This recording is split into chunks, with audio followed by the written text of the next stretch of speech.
বুখারী শরীফে আছে, বনি ইসরাইলের 3 ব্যক্তি রাস্তা দিয়ে তারা হাঁটছিল, হঠাৎ করে ঝড় বৃষ্টি আসলো।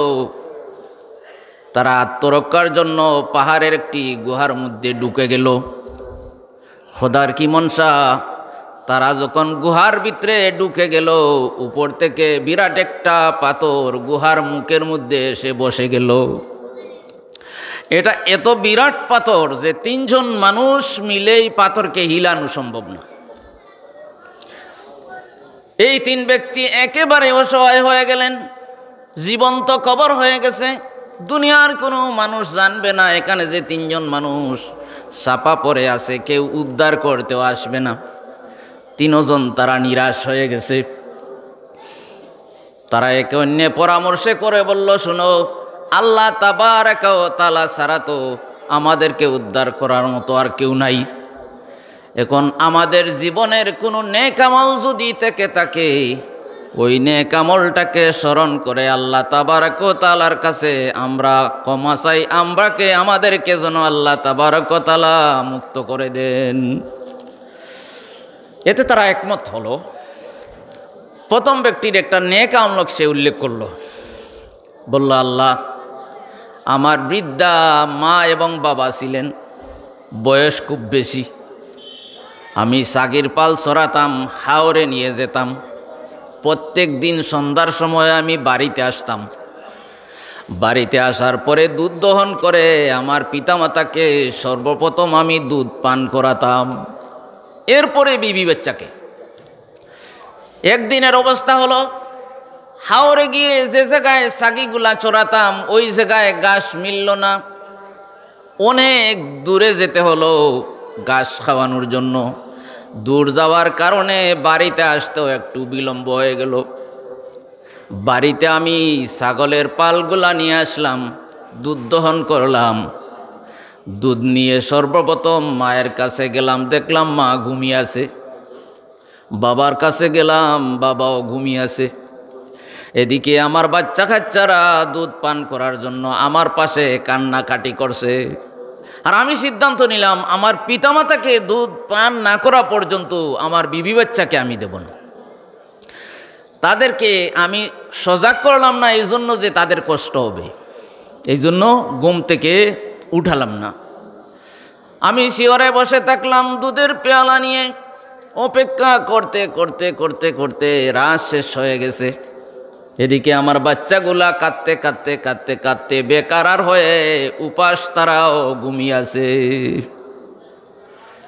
ফজর হলো, তখন তিনি চোখ মেললেন, মাতার শিয়রে দাঁড়িয়ে তাকা দেখে বললেন, বাবারে তুমি কেন এখনো দাঁড়িয়ে আছো? বলে, মা, সন্ধ্যা রাত্রিতে দুধ নিয়ে আসছিলাম তোমাকে পান করার জন্য।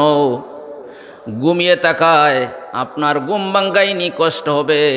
আর কোন সময় আপনি সজাগ হবে, পেটের খিদা আপনার চাহিদা হবে দুধ খাওয়ার, সেজন্য আমি আপনার মাতার কাছে দাঁড়িয়ে আছি। আপনি সজাগ হওয়া মাত্র যেন আমি দিতে পারি। মা দুধ পান করলেন। এটা ভালো কাজ না নাটা কাজ? ভালো কাজ। এরপরে বাচ্চাদেরকে তিনি দুধ পান করালেন আর বললেন, আল্লাহ, এই কাজটা যদি আপনার কাছে পছন্দর হয়ে থাকে, ওই কাজের ওসিলায় পাথরটা একটু সরাই দেও। যখনই ব্যক্তি বলল, সাথে সাথে পাথর গুহার মুখের 3 ভাগের 1 ভাগ খুলে গেল, পাথরটা সরে গেল, আলো বাতাস ঢুকতে লাগলো। এখন দ্বিতীয় ব্যক্তির পালা। দ্বিতীয় ব্যক্তি বলল, আল্লাহ, আমার অতি প্রিয় আমার চাচাতো একটা বোন ছিল, তাকে আমি কাছে পেতে চেয়েছিলাম, কিন্তু তাকে আমি তাকে আমি রাজি করতে পারি নাই। এক সময় সে আমার কাছ থেকে দূরে সরে গেল। অভাব অনটনের কারণে আবার সে আমার কাছে একদিন আসলো ঋণ নেয়ার জন্য। আমি তাকে 120 দিনার দিলাম আর বললাম, তোমাকে আমি কাছে পেতে হবে, তোমাকে আমি পেতে চাই।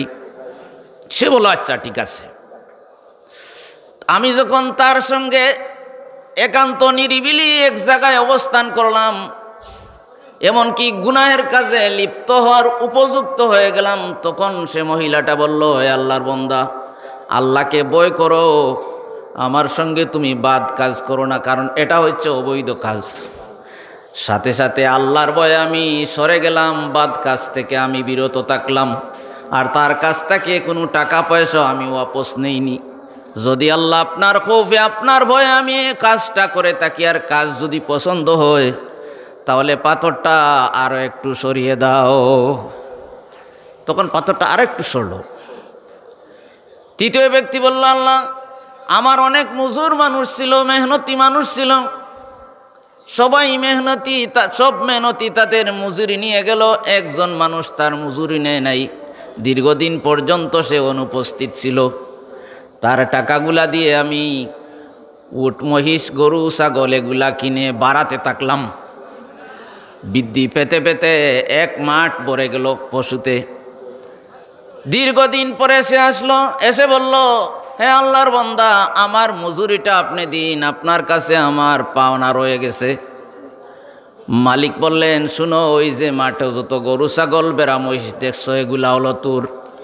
সে বললে, আমার সঙ্গে আপনি কি করছেন? উপহাস করছেন, কারণ আমার তো সামান্য টাকা মজুরি, এতগুলা পশু আমার হতে পারে না, আপনি আমার সঙ্গে উপহাস করবেন না। ওই ব্যক্তি বলল, না না, তোর সঙ্গে আমি উপহাস করি নাই, বাস্তবিক পক্ষে এগুলা তোর, তোর টাকা দিয়ে আমি পশু কিনে ক্রমান্বয়ে সেগুলাকে আমি বাড়িয়েছি, যা যা তোর সব কিছু তুই নিয়ে যা। ওই মজুর ব্যক্তি এত খুশি হলো, ওই একদল পশু সে তার বাড়িতে নিয়ে গেল। ওই মালিক ব্যক্তি বলল, আল্লাহ, এই মজুরের সঙ্গে আমি যে কাজটা করেছি, এটা যদি ভালো কাজ হয়ে থাকে, তাহলে আমি ওসিলা দিচ্ছি, ওই কাজের বিনিময়ে, কাজের বদলা আপনি আমার ওই পাথরটাকে বাকিগুলা সরিয়ে দাও।